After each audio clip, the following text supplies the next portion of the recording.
Lightfall's release date is only 2 weeks away, and if you're looking to be the most prepared you can be, I'm here to help. Hi, I'm Dylan, and I've put together a quick list and a short video of some things you can do to be ready. Forgive me at the forefront of this video, this is the first time I've prepared a script for a video instead of going in raw.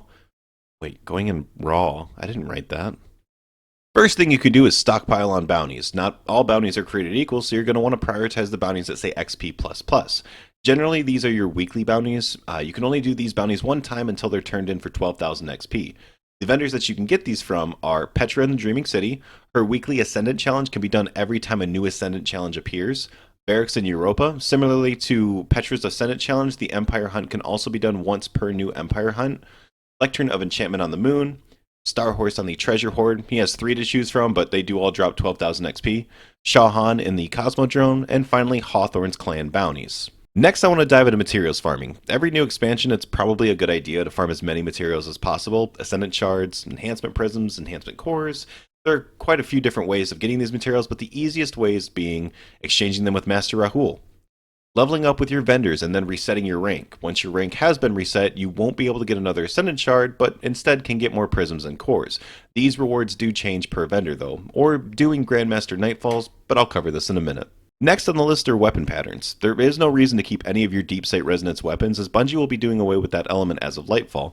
They will also be doing away with the seasonal activities from Season 16 to 19, so I'd make sure you have the patterns unlocked for those events as well. This was recently changed, so you can unlock one pattern daily, so make sure you do hop on at least once a day to get progress towards a pattern. Not as important, Dares of Eternity also yields craftable weapons, so if you have free time and nothing more to do, I'd grind Dares and focus on trying to unlock some patterns from that activity as well. Next on the list, try to stock up on your spoils. With a lot of upcoming changes and a new raid coming to us March 10th, it would be a good idea to have spoils for the final chest at the end of the raid, or maybe if old exotics get added to the vault for purchase.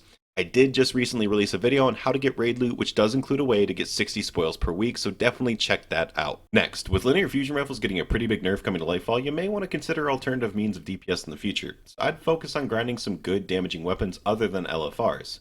Grenade launchers getting a buff, it's definitely possible that could be the meta for Season 20. So starting the week of February 21st, just 1 week before Lightfall, the Grandmaster Nightfall for that week is going to be Prison of Elders, and that's going to drop the Wendigo Grenade Launcher. I would recommend farming this as much as possible, or at least until you get a God roll. Also, since you'd already be doing that Nightfall, you can stockpile Ascendant Shards at the same time, so I strongly recommend farming that. Also, during that same week, the Pit of Heresy will be the featured dungeon for that week, which, farming the final boss for that dungeon can drop some really good high stat armor rolls. Starting with Lightfall, Artifice Armor will be getting buffed as it'll get an additional slot for +3 stats. Unfortunately, Duality is the last available dungeon to farm Artifice Armor before Lightfall, but you can still run all 3 Master Dungeons once per week. These dungeons are Spire of the Watcher, Grasp of Avarice, and Duality. Last thing I want to mention, visit DestinyRecipes.com. There, you can view a checklist to see how prepared you are for Lightfall. You can check weapons you've crafted, materials you've collected, and you can even see how much XP you'll get from bounties you turn in starting next season. Oh, and also, this should go without saying, but clean out your vaults. Those blue gauntlets you have in there? Yeah, you don't need them. I know they're in there. I can see them. Get rid of them.